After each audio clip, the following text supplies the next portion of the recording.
Bugun yurtdoshlarimizdan oltin donlar haqida so'rovnoma o'tkazamiz.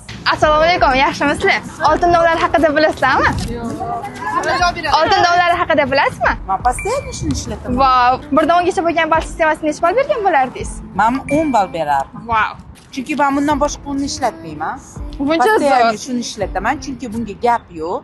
Yoyilishi ham, ovqatlar ham, suvga solganda ezilib ketmaydi, yoyilib ketmaydi. Men 5 bermayman, bunga 10 plus beraman dashi. Oltin donlardan foydalanganingiz uchun sizga sovg'a qilamiz. Rahmat. Sog' bo'ling. Assalomu alaykum, yaxshimisiz? Oltin donlar haqida eshitganmisiz? Foydalanganmisiz? Voy. Assalomu alaykum, yaxshimisizlar? Oltin donlardan foydalanganmisizlar? 1 dan 10 gacha bo'lgan ball sistemasini necha ball bergan bo'ladinglar? Vau, zo'r. Foydalanganingiz uchun biz sizga sovg'a qilamiz. Sog' bo'ling.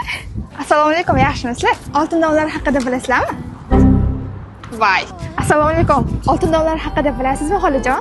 Oltindan unmi? Da. Ha, yaxshi. Zo'r unku. 1 dan 10 gacha bo'lgan ballda siz necha ball bergan bo'lardingiz? Undan bergan bo'lardim. Kelinim yaxshi ko'radi u unni. Siz uchun podarka qilamiz. Voy, rahmat. Sog' bo'ling. Xalq barakasi bersin. Siz oltin donlar haqida bilasizmi?